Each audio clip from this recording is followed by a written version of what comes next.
नमस्कार, आप देख रहे हैं आज तक। आपके साथ मैं हूं सईद अंसारी। स्वागत है आपका खबरदार में। तो पहले खबरों को खबरदार के लेंस से आइए देखते हैं। आज मुंबई में एनसीबी यानी कि नारकोटिक्स कंट्रोल ब्यूरो की टीम ने 5 घंटे तक मीटिंग की है। अब तक हुए इन्वेस्टिगेशन को रिव्यू किया गया। बॉलीवुड के ड्रग्स केस की जांच अंजाम तक पहुंचेगी। आज हम आपको बताएंगे कि हीरोइंस के जब्त किए हुए मोबाइल फोन से कैसे इस केस में बड़े बड़े सुराग मिल सकते हैं। इन मोबाइल फोन्स की जांच से ड्रग्स गैंग के सीक्रेट कैसे बाहर आएंगे। एनसीबी किसी जल्दबाजी में नहीं है। धीरे धीरे ये पता लगाया जाएगा कि बॉलीवुड में जो ड्रग्स रैकेट चल रहा है उसका कनेक्शन कहां तक है। इस ड्रग सिंडिकेट का गॉडफादर कौन है। बॉलीवुड की नंबर 1 हीरोइन के आंसू कैसे निकल आए।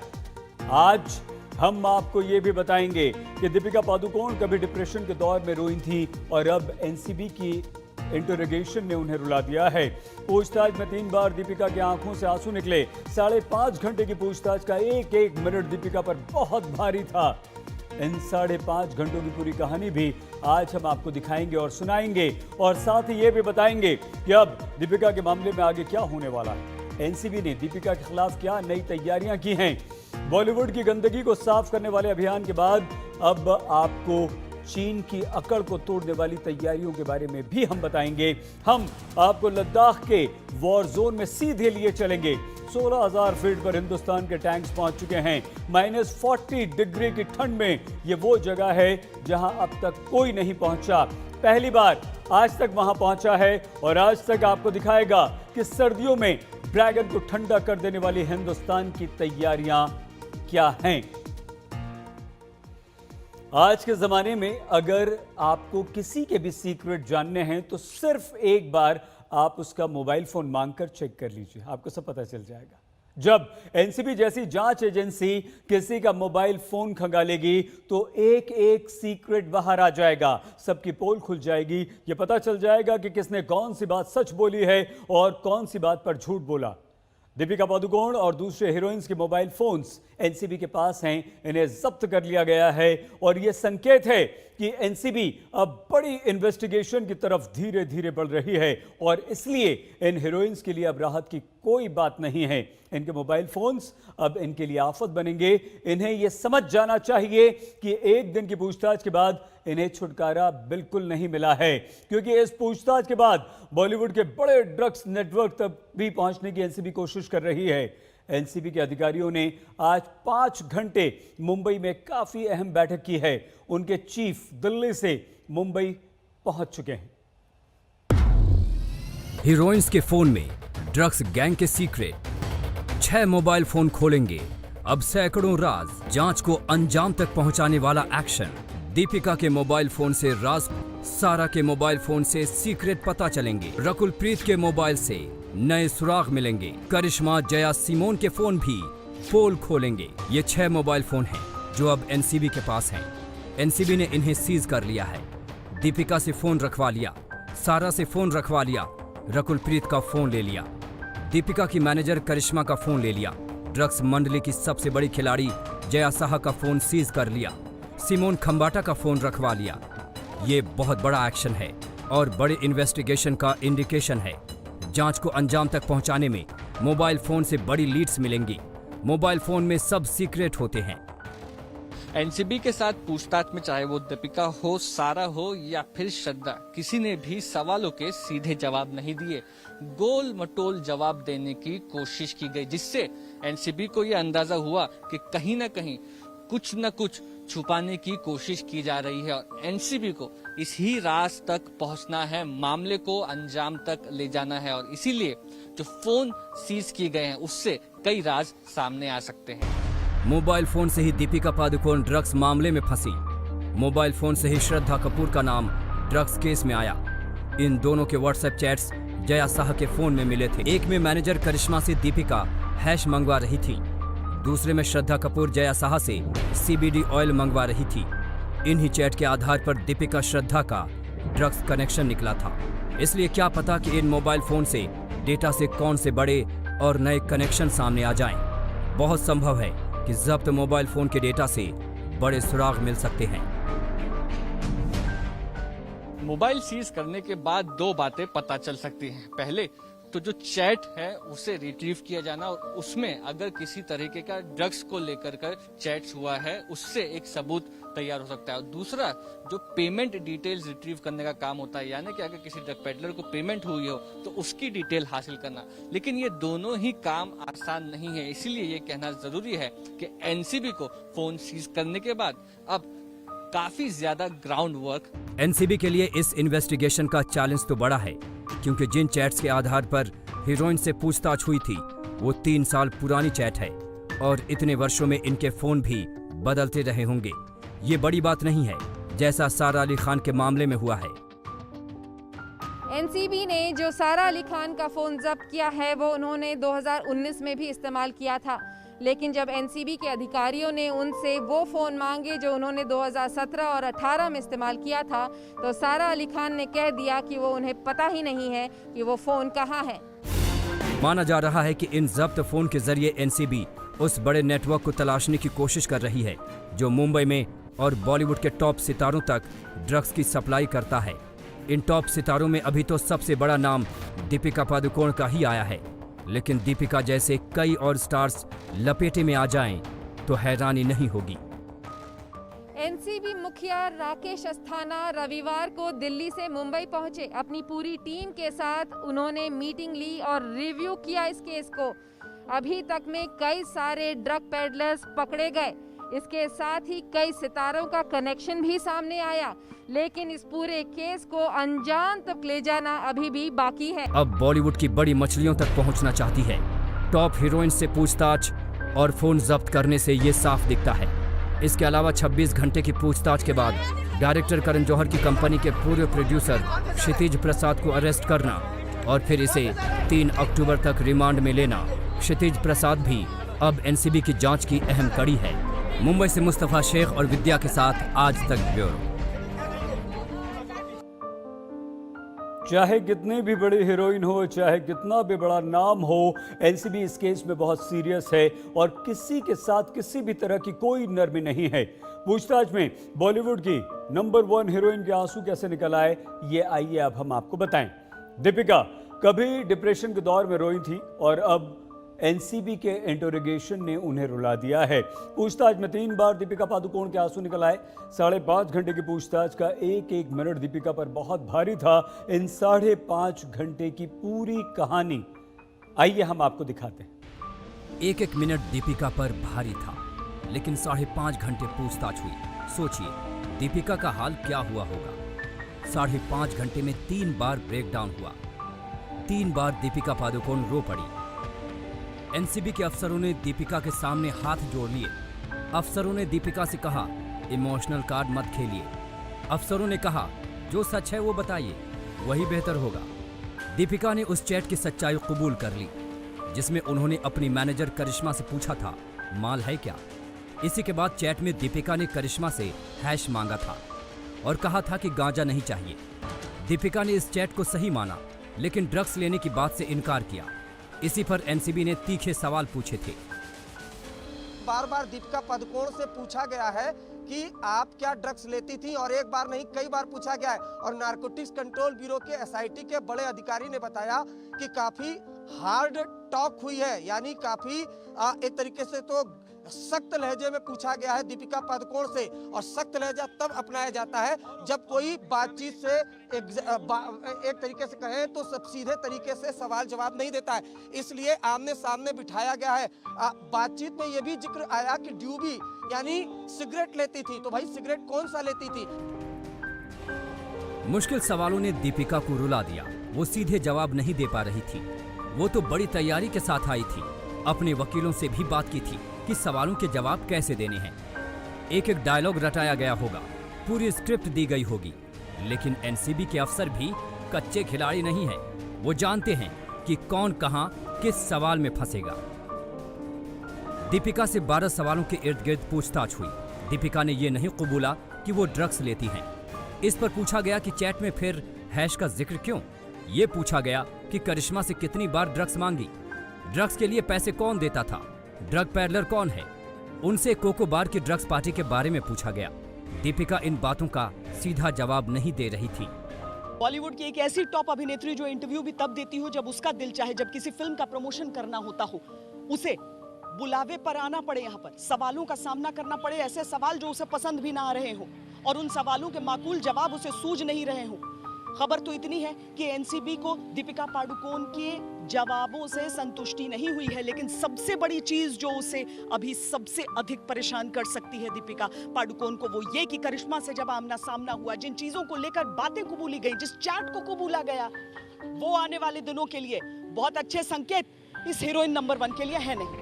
इन्हीं गोलमोल बातों से एनसीबी को सख्ती दिखानी पड़ी।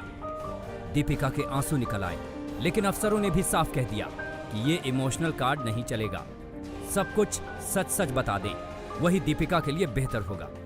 किसी तरह से 5.5 घंटे काट कर दीपिका बाहर निकल आईं। बाहर निकलने पर उन्हें कुछ राहत मिली होगी, लेकिन छुटकारा नहीं मिलेगा। दीपिका की चैट में जिन लोगों का जिक्र है, जो बयान दर्ज हुए हैं, उनकी जांच होगी। इसी जांच के आधार पर अब तय होगा कि दीपिका पर आगे क्या कार्रवाई की जाएगी। दीपिका से सुशांत की मौत या रिया चक्रवर्ती से जुड़ा कोई भी सवाल नहीं किया गया था, लेकिन दीपिका का मोबाइल जब्त कर लिया गया, डेटा निकालकर और सुराग खोजे जाएंगे। दीपिका के मोबाइल से इस बात की जांच होगी कि उनका कनेक्शन किसी पैरेलर से तो नहीं है। दीपिका जब एनसीबी के गेस्ट हाउस में पूछताछ के लिए आई थी, तभी वो डरी सहमी दिख रही थी। एनसीबी की एसआईटी के अफसरों के सामने तो उन्हें 5.5 घंटे बहुत भारी लगे होंगे।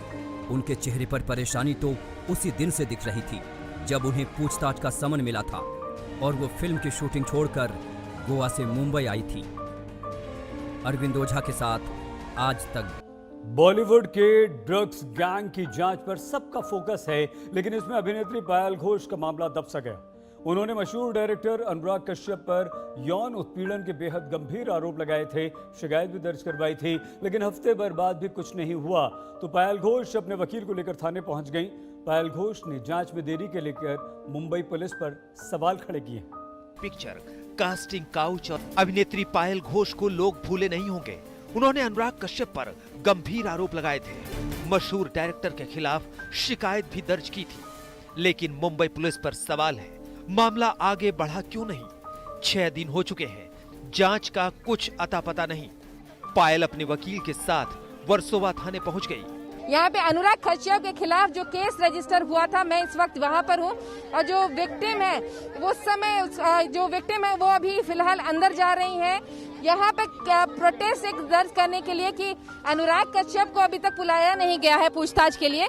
वहीं उनको तकरीबन 3-4 बार उनको पूछताछ करने के लिए उनको बुलाया गया अस्पताल में। उनका मेडिकल सोच लीजिए तकरीबन 2014-15 का मामला है इसके बाद, लेकिन फिर भी अभी भी आप देख लीजिए उनसे मेडिकल करवाने के लिए तकरीबन 3 दिन के लिए बुलाया गया। कई सारी दिक्कतें उन्होंने दर्ज करवाई हैं, इसलिए प्रोटेस्ट करने के लिए, यहाँ पर विरोध दर्ज करने के लिए वो इस वक्त वर्सोवा पुलिस स्टेशन पहुंची। मैंने उनको ये बताया जरूर कि इतना टाइम नहीं लगता है, मैं इनके साथ कंटिन्यूअसली टच में थी और पूछ रही हूँ कि इतना टाइम लगता है, ये इतना सारे चीज क्या जरूरत है, मुझे समझ में नहीं आ रहा है, लेकिन जो वो लोग बोले हैं मैं उनको कोऑपरेट की हूँ।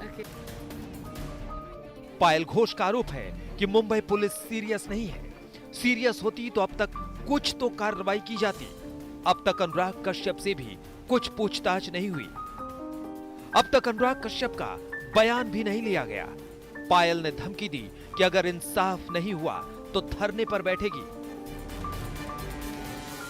आप अनशन पर बैठोगी, आप अरेस्ट नहीं किया तो अनशन पर बैठोगी। जस्टिस के लिए करूंगी, देश के लिए करूंगी। ठीक है। पायल का कहना है कि उन्हें चक्कर काटने पड़ रहे हैं और अनुराग कश्यप आराम से घर में बैठे हैं। ये कहां का इंसाफ हुआ? मुंबई पुलिस सुस्त है, जांच अधिकारी सुस्त हैं। जिसके साथ बलात्कार होता है उसको ही पुलिस थाने जाना पड़ता है, उसको ही मेडिकल के लिए जाना पड़ता है। जिसने किया वो आराम से घर पे बैठे हैं, हाँ, उसको कुछ बड़ी नहीं होगी, तो सुकून से बैठे। उसको शायद उसको कॉन्फिडेंस होगा पुलिस के ऊपर कि मुझ पे कुछ कार्रवाई नहीं होगी या मेरा कोई कुछ बिगाड़ नहीं सकता, शायद पॉलिटिकल सपोर्ट होगा। पायल घोष का मामला बॉलीवुड के ड्रग्स गैंग की जांच में दब गया था। 1 हफ्ते से इस मामले पर कोई ध्यान नहीं दे रहा है, लेकिन पायल घोष को अपनी ये लड़ाई अंजाम तक पहुंचानी है। पायल घोष के आरोपों पर उसी वक्त अनुराग कश्यप सफाई दे चुके हैं। उन्होंने इस तरह के आरोपों को उन्हें खामोश करने के हथकंडे बताए थे। अनुराग कश्यप के बचाव में बॉलीवुड में उनके कई करीबी उतर गए थे, लेकिन पायल घोष भी अपने आरोपों पर टिकी है। वो हार मानने वाली नहीं है। मुंबई से विद्या के साथ आज तक ब्यूरो। खबरदार में आइए अब देश की सेना के शौर्य की खबर। 16,000 फीट की ऊंचाई पर एशिया की दो सबसे बड़ी सेनाओं की मोर्चाबंदी को अब 5 महीने पूरे हो चुके हैं। भारतीय सेना लद्दाख में एलएसी के पास मुस्तैद है। चीन और भारतीय सेना के बीच बस कुछ ही किलोमीटर की दूरी है। शून्य से नीचे के तापमान में भारतीय सेना के जवान एलएसी पर डटे हुए हैं, मोर्चा लिए हुए हैं। टेलीविजन के इतिहास में पहली बार आज तक एलएसी यानी कि लाइन ऑफ एक्चुअल कंट्रोल के अग्रिम मोर्चे तक पहुंच गया है। यहां सेना दो मोर्चों पर लड़ रही है, एक चीन से और दूसरे भयंकर ठंड से। 16,000 फीट की ऊंचाई पर टैंक्स को युद्ध के लिए तैयार रखना हमारी सेना के लिए एक बहुत बड़ी चुनौती है। आप हमारी इस रिपोर्ट में भारतीय सेना की अग्रिम चौकी पर तैनाती को बेहद करीब से देखेंगे। कैसे टैंक्स को ठंड में भी तैयार रखने की हमारी भारतीय सेना की जबरदस्त तैयारी है। एलएसी पर पीपुल्स लिबरेशन आर्मी और बीजिंग में बैठे उसके बॉस शी जिनपिंग ये समझ गए कि एलएसी पर उनकी एक गलत एलएसी पर आंख में आंख डालकर पोजीशन लिए हुए। सेना की भाषा में इसे फेस ऑफ पोजीशन। ये खतरनाक पर इसमें हल्की सी चिंगारी भी युद्ध छेड़। हमारी जमीन पर कब्जा तो छोड़िए, चीन का एक कदम भी रखना मुश्किल है। 40 से 50 हजार भारतीय सैनिक और टैंक रेजिमेंट किसी भी आदेश के लिए तैयार खड़े हैं। चीन के छक्के छुड़ाने को बेताब है। चीन ने अगर कोई हिमाकत की तो उन्हें तगड़ा जवाब मिलना। 30 सितंबर को जिस तरह से भारतीय सेना ने आक्रामक रुख अपनाते हुए दक्षिणी पैंगोंग के इलाकों में जो कई सामरिक चोटियां थी, गुरुंग हिल, मगर हिल, इसके अलावा कई और जो सामरिक चोटियां थी, उन पर अपना एक तरह से दोबारा उन पर कब्जा किया, उन पर अपनी बढ़त बनाई, तो चीनी सेना दबाव में लगातार नजर आ रही है। आज हम आज तक पर पहली बार एक्सक्लूसिवली आपको दिखाएंगे कि किस तरह से लाइन ऑफ एक्चुअल कंट्रोल और भारतीय सेना की तैयारियां कितनी चाक चौबंद हैं। लद्दाख के मोर्चे पर भारतीय सेना सिर्फ चीन से मुकाबला नहीं कर रही है, वो भीषण ठंड से लड़ने की तैयारी भी कर रही है। 16,000 से 18,000 फीट की ऊंचाई पर टैंक की तैनाती बड़ी चुनौती है। सबसे पहले आपको दिखाते हैं सिंधु नदी के किनारे हजारों मील में फैली घाटी में किस तरह से भारतीय सेना के T-90 टैंक और BMP चीन के खिलाफ हुंकार भर रहे हैं। जरूरत पड़ने पर कुछ ही मिनटों में ये टैंक चीन की सरहद में घुसकर उसके ठिकानों को नेस्त नाबूद कर सकते हैं। आज तक पहला चैनल है जो युद्ध के मोर्चे पर इलाके में पहुंचा है। 14,000 फीट की ऊंचाई पर यहाँ पर भारतीय सेना के सभी टैंक और BMP पूरी तरह से तैयार हैं। आने वाले दिनों में मौसम की दुश्वारियों के बीच में अगर जरूरत पड़ती है तो ये कुछ ही मिनटों में चीन की सरहद में घुस सकते हैं। पूर्वी लद्दाख में चीन के साथ तनातनी के बीच भारत ने दुनिया के सबसे अचूक टैंक माने जाने वाले T-90 भीष्म टैंक को तैयार कर रखा है। इसकी तैनाती के साथ ही लद्दाख में इसे भारतीय सेना का सबसे बड़ा शक्ति प्रदर्शन माना जा रहा है। ऐसा इसलिए क्योंकि युद्ध भूमि में इसकी मौजूदगी का मतलब ही है कि भारतीय सेना जंग के लिए बिल्कुल तैयार है।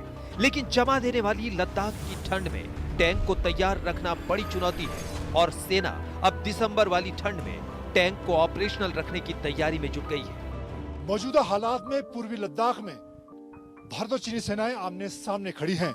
इस वक्त हम 14,000 फीट की ऊंचाई पर मौजूद हैं, जहां पर भारतीय सेना की मैकेनाइज्ड फोर्सेस पूरी तरह से तैयार हैं। उनके टैंक BMP आने वाले दिनों की चुनौतियों से निपटने के लिए तैयार हैं। हमारा हाई मोराल और जोश, हमारी सख्त ट्रेनिंग और स्पेशल विंटर क्लोथिंग क्रू को रेडी टू फंक्शन हालत में रखने की मदद करेगी और हमारे फॉरवर्ड रिपेयर टीम्स जो इन सिटू लोकेशंस में हर जगह पर मौजूद रहेंगे, ये सब इंश्योर करेंगे कि हमारी इक्विपमेंट हर तरह से और हर समय मेंटेन रहे।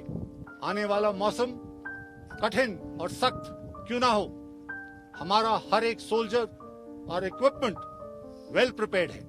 जय हिंद। चीन ने इस मोर्चे पर T-15 टैंक की तैनाती की है। ये टैंक पहाड़ी इलाकों में लड़ने के लिए बनाया गया है। हालांकि भारतीय T-90 टैंक के सामने इसकी ताकत बहुत कम है।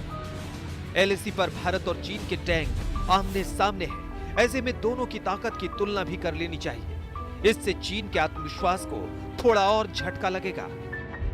T-15 टैंक का वजन 36 टन है, जबकि T-90 टैंक का वजन 48 टन है। T-15 टैंक में 105 मिलीमीटर गन है। T-90 टैंक में अचूक 125 mm की मेन गन है। T-15 टैंक की स्पीड 70 किलोमीटर प्रति घंटा है, जबकि T-90 की स्पीड 60 किलोमीटर प्रति घंटा है। T-15 टैंक में 7.62 mm मशीन गन लगी है, जबकि T-90 में एंटी एयरक्राफ्ट गन 12.7 mm की है। T-15 टैंक 22 किलोमीटर तक गोला दागकर भारी नुकसान पहुंचा सकता है, वहीं T-90 टैंक 40 किलोमीटर तक तबाही मचा सकता है। अब इनके बाहुबल के इस्तेमाल का मौका शायद आने वाला है। फायर एंड फ्यूरी कोर सिर्फ इंडियन आर्मी का ही नहीं, बल्कि दुनिया भर की आर्मीज का एक अनोखा फॉर्मेशन है, जिसकी मैकेनाइज्ड फोर्सेस इतनी कठिन टेरेन में सुपर हाई ऑल्टीट्यूड एरियाज में डिप्लॉयड हैं। टैंक्स, इन्फेंट्री कॉम्बैट व्हीकल्स और हेवी गन का मेंटेनेंस ऐसी कठिन टेरेन और मौसम में एक बड़ी चुनौती बन जाता है।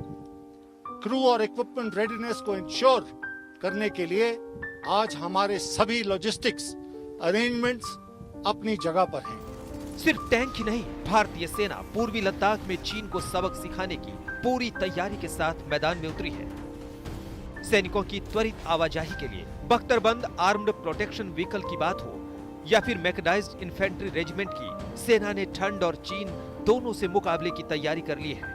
अब हम आपको बताते हैं कि किस तरह से बीएमपी, जो पहले सिर्फ रेगिस्तान और पानी के इलाकों में ही काम करता था, अब ऊंचे पहाड़ी इलाकों में भी दुश्मन से मुकाबला करने के लिए पूरी तरह से तैयार है। बीएमपी को अभी तक रेगिस्तान और जमीनी इलाकों के लिए ही कारगर माना जाता था, लेकिन यहाँ पर 16,000 फीट की ऊंचाई पर इस वक्त बीएमपी इस इलाके में चीन से मुकाबले के लिए तैयार है। तमाम आधुनिक हथियारों से लैस किया गया है, एंटी टैंक गाइडेड मिसाइल से लैस है। एंटी टैंक गाइडेड मिसाइल से लैस बीएमपी किसी भी ठिकाने को आसानी से शिकार बना सकता है।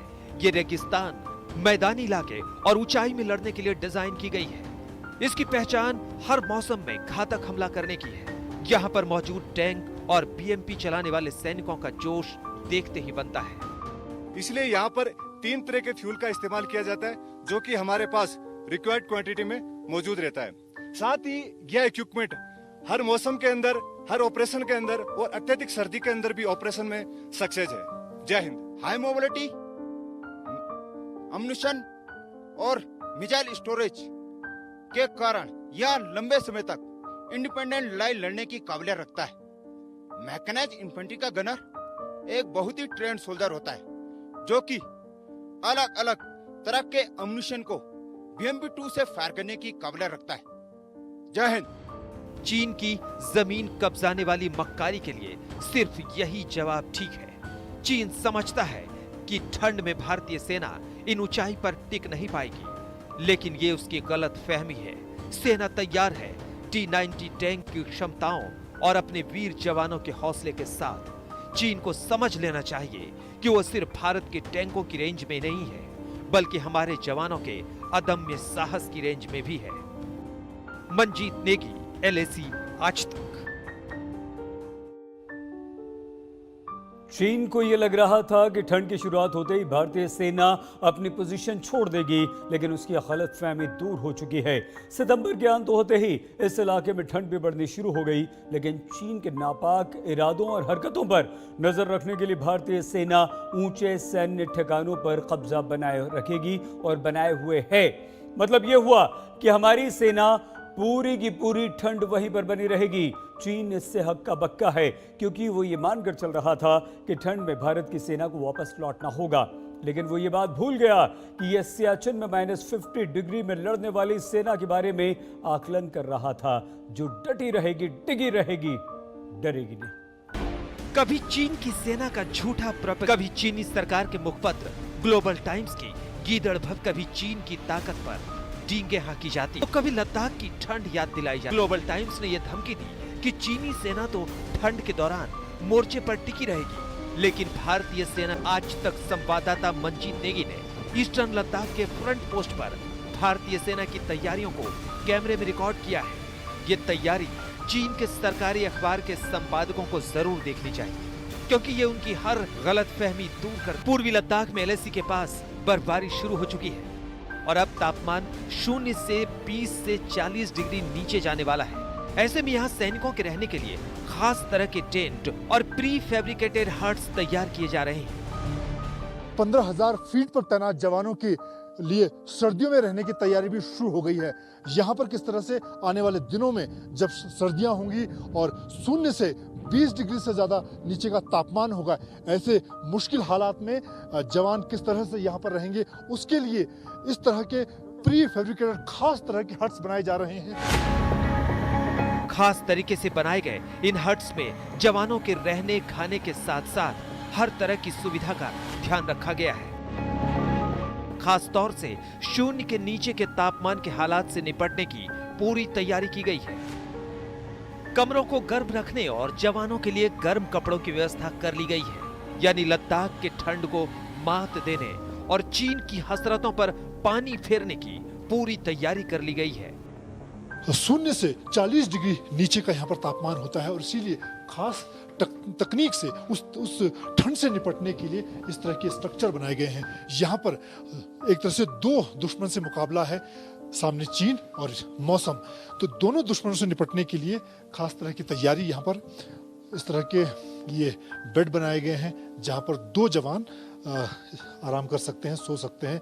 इसके साथ ही यहाँ पर जब तापमान 0 से 40 डिग्री या उससे नीचे होगा, उसके लिए ये हीटिंग सिस्टम यहाँ पर लगाए गए हैं। इस कार्य में हमने लेटेस्ट टेक्नोलॉजी को इस्तेमाल करते हुए जवान के रहने की जगह बाथरूम का फैसिलिटीज और हीटिंग अरेंजमेंट का इंतजाम किया गया है।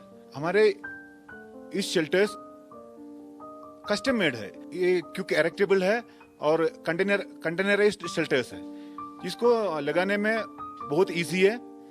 और ये जो शेल्टर्स प्री फैब्रिकेटेड है, इसलिए इसके निर्माण में बहुत कम मात्रा में सीमेंट और सैंड का इस्तेमाल हुआ है। चीन को ये बात याद रखनी चाहिए कि अगर भारतीय सेना सियाचिन में -50 डिग्री पर 10,000 से लेकर 18,000 फुट की ऊंचाई पर 2400 घंटे पहरा दे सकती है, तो वो ये काम पूर्वी लद्दाख में भी दोहरा सकती है। भारतीय सैनिक दुनिया के सबसे ठंड और ऊंचे युद्ध क्षेत्र में 24 घंटे और 7 दिन डटे रहते हैं। सेना पहाड़ी क्षेत्रों में युद्ध में महारत रखती है, ऐसे में चीन की ठंड वाली गीदड़ भभकी नहीं चलने वाली है। टकराव के बीच ही आर्मी चीफ 2 बार लद्दाख गए थे। उनका दौरा चीन को संदेश देने और सेना की तैयारियों को परखने के लिए ही था। और इसमें भी कोई शक नहीं है कि हम इस कठिन और सख्त सर्दी के लिए तैयार हैं। हमारी एडवांस विंटर स्टॉकिंग और फॉरवर्ड विंटर स्टॉकिंग कंट्रोल में है। हाई कैलोरीफिक न्यूट्रिशनल राशंस, हर तरह के फ्यूल, ऑयल और lubricants, special winter clothing, winter tentage और हीटिंग अप्लायंसेस भरपूर मात्रा में अवेलेबल है। चीन भारत को ठंड से डरा रहा है, लेकिन असलियत यह है कि चीनी सैनिकों के लिए लद्दाख में टिकना बहुत मुश्किल होने जा रहा है। भीषण ठंड के बीच चीन की सप्लाई लाइन भारी दबाव में रहेगी। ऊंचाइयों पर भारतीय सेना का कब्जा है, ऐसे में भारत जब चाहे तब चीन की सप्लाई लाइन को काटने की ताकत रखता है।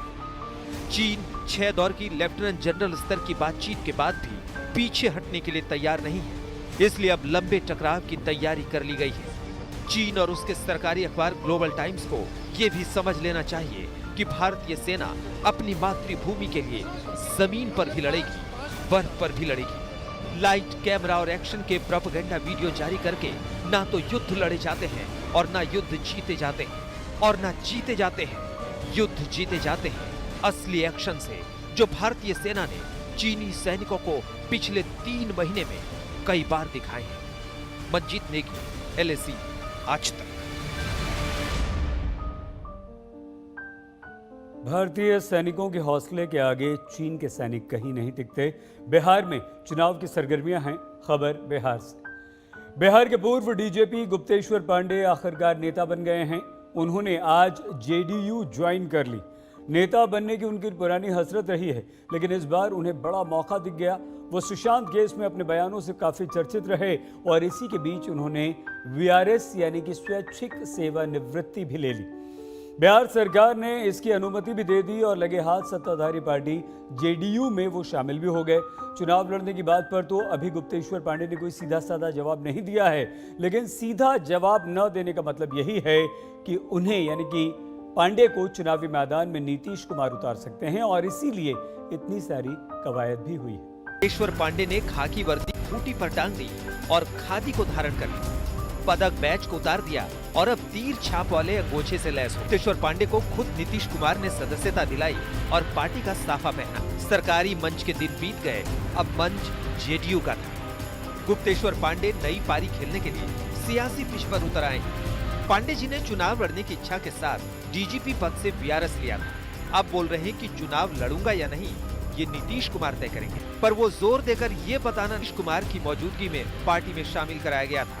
मकसद साफ था, इससे अहमियत का अंदाजा होगा। राजनीति उन्होंने खुद अपने हाथ से मुझे अपने आवाज पर उन्होंने कोई आपको दायित्व भी सौंपा? अभी तक तो नहीं। सर चुनाव लड़ने के बाद ये मुझे कुछ चुनाव की कोई जानकारी नहीं है। अब मैं पार्टी का अनुशासित सिपाही हूँ, पार्टी का जो आदेश होगा वो करूँगा। गुप्तेश्वर पांडे डीजीपी रहते सुशांत सिंह राजपूत के मामले में खासे एक्टिव थे। डीजीपी तो थे ही, बिहार सरकार की तरफ से मोर्चा भी खुद ही संभाल लिया था। ऐसे में उनके राजनीतिक पारी की अटकलें लगाई जा रही थी। अटकलें सही भी हुई। रिटायरमेंट से सिर्फ 5 महीने पहले ही स्वैच्छिक सेवानिवृत्ति ले ली। ऐसे में सवाल उठने लगे कि पांडे जी ने क्या सुशांत केस को राजनीति में अपनी एंट्री का लॉन्चिंग पैड बनाया था? गुप्तेश्वर पांडे को वीआरएस लेने की जरूरत पड़ गई, एसएसआर केस से इसको क्यों टैग करते हैं?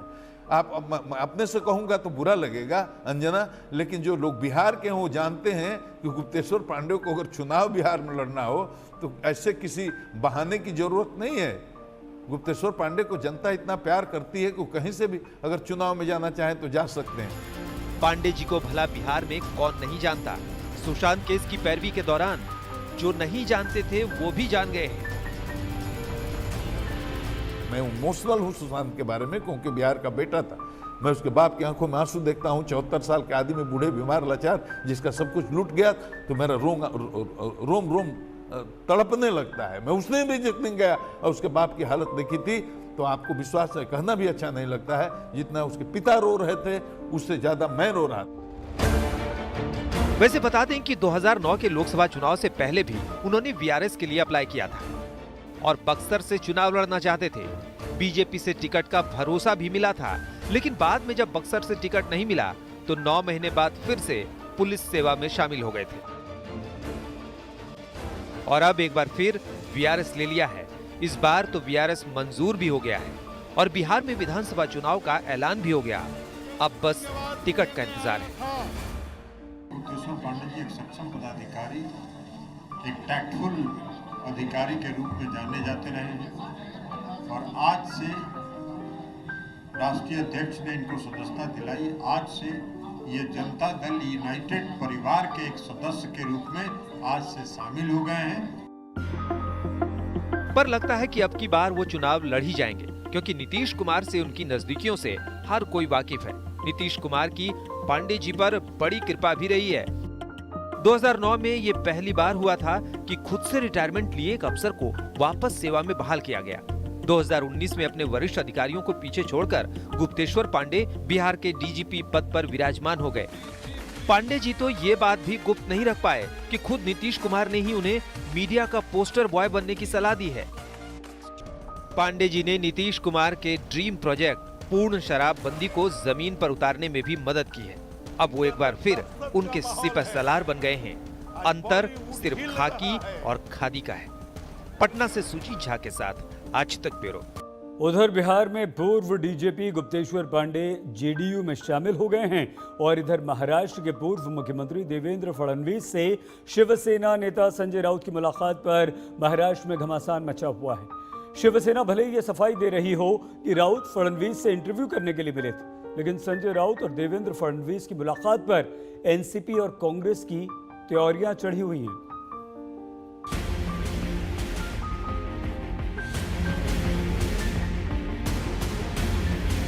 ऐसा है कि हम दोनों कोई दुश्मन नहीं है ना। नहीं नहीं, बिल्कुल नहीं। किसने कहा कि आप दोनों दुश्मन हैं? दुनिया जानती है कि आप दोनों गहरे दोस्त हैं, व्यक्तिगत तौर पर भी और राजनीतिक तौर पर भी। लेकिन देवेंद्र फडणवीस से मुलाकात का मसला है ही इतना राजनीतिक कि सवाल तो उठेंगे। तो बताइए संजय जी, देवेंद्र फडणवीस से मुलाकात क्यों की? देवेंद्र फडणवीस जी महाराष्ट्र के पूर्व मुख्यमंत्री हैं। 5 साल तक देवेंद्र जी ने महाराष्ट्र में मुख्यमंत्री पद संभाला है। हम उनके साथ काम भी कर चुके हैं। फिलहाल देवेंद्र जी महाराष्ट्र के लीडर ऑफ अपोजिशन है। बहुत दिनों से मेरी और उनकी मुलाकात तय हो गई थी, दूसरे कारणों से, खास करके सामना के लिए उनकी एक मुलाकात इंटरव्यू में साक्षात्कार लेना चाहता था, लेकिन टाइम का थोड़ा सा गड़बड़ था, कोरोना हो गया। सामना के संपादक ने गजब की बात कही है, बिल्कुल सटीक, कि देवेंद्र जी का इंटरव्यू करना था, इसलिए मुलाकात की। लेकिन आगे तो सुनिए। महाराष्ट्र की राजनीति में कभी व्यक्तिगत दुश्मनी नहीं होती। आइडियोलॉजिकल या कोई भूमिका पर हमारे विवाद हो सकते हैं, तो इसलिए हमने उनसे बात की। और ये कोई जो हमारी बैठक थी वो कोई गोपनीय नहीं थी। हम कोई बंकर में अंडरग्राउंड नहीं बैठे थे, खुलेआम लोगों के सामने बैठकर बात कर रहे थे। बस यही बात तो खटक रही है राजनीति के जानकारों को, कि राजनीति में किसी से ना तो व्यक्तिगत दुश्मनी होती है और ना लंबी दोस्ती। इसीलिए तो महाराष्ट्र की राजनीति में हलचल तेज हो गई है। खबरदार में आज के लिए बस इतना ही। इस बुलेटिन में फिलहाल इतना ही, लेकिन खबर के लिए सिर्फ आज तक, अफवाह के लिए कोई। देखते रहिए आज तक। नमस्कार, मैं हूं अंजना ओम कश्यप। हमें उम्मीद है ये वीडियो आपको पसंद आया होगा। लेटेस्ट खबरों के लिए यूं ही देखते रहिए आज तक, और इस वीडियो के पसंद आने पर लाइक, शेयर एंड सब्सक्राइब करना ना भूलें।